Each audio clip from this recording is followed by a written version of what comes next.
Rebonjour, bienvenue tout le monde sur ma chaîne Le Cinématologue, chaîne où on va analyser et critiquer les films récents ou encore des classiques du cinéma. Et cette semaine, on s'attaque à Marriage Story. C'est parti!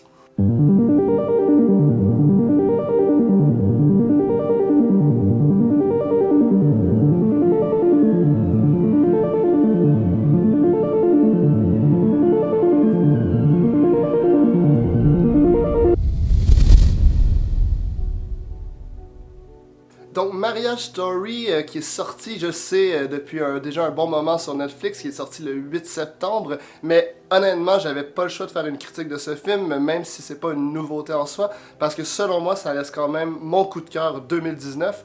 Donc, c'est pour ça que je décide de faire une critique sur ce film avant de tourner la page dans les années 2020.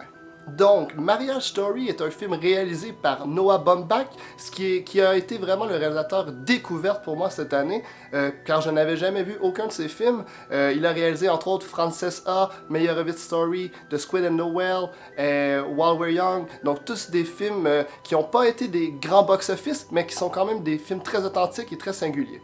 Donc, Marriage Story de Noah Baumbach, qui récidive un peu dans sa thématique de personnages intellectuels de Brooklyn, ce qui nous fait penser un peu à des vieux films des années 80 de Woody Allen.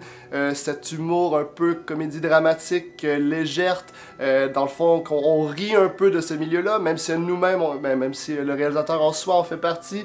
Donc c'est toute cette touche léger, mais en même temps réaliste, qui fait qu'on s'attache à ce film autant que ses anciens films et son œuvre en général. Marriage Story, quel est le synopsis? C'est l'histoire d'un couple qui est un peu basé même sur la vie du réalisateur, selon quelques interviews qu'il a données.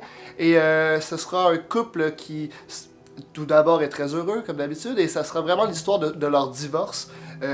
Toute cette tension qui entoure un divorce, c'est surtout aussi en relation avec leur enfant, leur jeune garçon, qui va prendre la charge et tout ça. Donc c'est vraiment un film très émotionnel, qu'on joue beaucoup avec le drame, on joue avec l'émotion. Et c'est très bien interprété par les deux personnages principaux qui seront Scarlett Johansson, la mère, et Adam Driver, le père. Et voilà. Donc pour poursuivre un peu plus profondément dans ce synopsis, les deux personnages vont pour essayer de faire un divorce plus sain, vont commencer à consulter des avocats. Et c'est là vraiment que la merde va vraiment s'enflammer, surtout avec l'avocate de Scarlett Johansson. Donc, et aussi le point du film qui fait en sorte qu'il y a vraiment difficulté à communiquer et difficulté à se comprendre entre les deux adultes, c'est que un travaille à New York et l'autre souhaite vivre à Los Angeles. Donc, il y a aussi cette distance qui est très importante dans la séparation de ce couple. Donc, ce que j'ai vraiment adoré et que j'ai le plus aimé dans ce film, c'est vraiment qu'on nous présente des personnages réalistes dans des événements ou des actions réalistes. On n'est vraiment pas dans un film de superflu ou extravagant. C'est vraiment la vraie vie. Et ça fait du bien parce qu'on en voit peu des films comme ça de nos jours.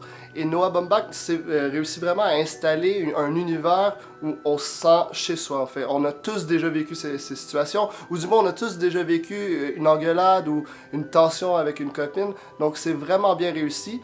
Et de plus, ce que j'adore des deux personnages principaux, c'est qu'il n'y a pas un héros, il n'y a pas un vilain. Les deux, on souhaite que ça fonctionne pour eux, et les deux, on souhaite qu'ils réussissent à sortir de cette tension-là. Et ça en fait un film où, en tant que spectateur, on est juste neutre, et c'est vraiment agréable à regarder.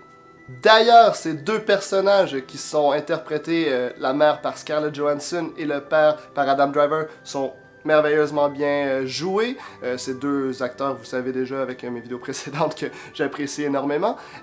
Mention honorable aussi à Laura Dern qui joue l'avocate de Scarlett Johansson dans le film, qui joue l'avocate de la mère en fait, et qui est vraiment haïssable à en mourir, mais vraiment une prestation débile. Je crois qu'elle est nominée aux Oscars et je la vois même peut-être rafler la statuette.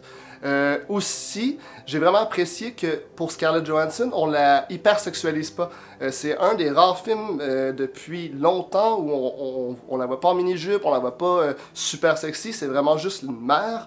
Et ça fait du bien parce qu'on laisse vraiment la place à son talent d'actrice, et c'est toute une actrice. Donc la force, ou les forces de ce film, car il y en a plusieurs, c'est bien sûr l'écriture, tout ce qui est dialogue des deux personnages, c'est magnifique, surtout quand c'est joué aussi bien par les deux, et aussi tout ce qui est la mise en scène de ce film, il y a vraiment un détail par le réalisateur. Très souvent, lorsque les deux protagonistes sont ensemble, ils sont séparés par un mur, ou par un mur invisible du moins. Comme par exemple dans une scène de métro, les deux acteurs vont être assis chacun du côté de la caméra, séparés au milieu. Dans une cuisine, ils se parlent, mais ils sont séparés par un mur, mais on voit les deux dans le plan. Donc ça évoque vraiment le divorce, la séparation, mais ça évoque aussi qu'ils essayent quand même de communiquer, et ça représente l'entièreté du film.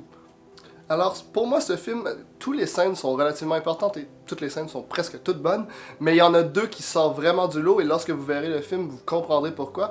Premièrement, il y a la scène de la dispute. C'est vraiment la scène où tout le long du film, de la tension dramatique va mener à cette dispute, qui est d'une réalité incroyable. Je crois que n'importe quel couple qui s'est déjà chicané dans leur vie vont se retrouver dans cette chicane.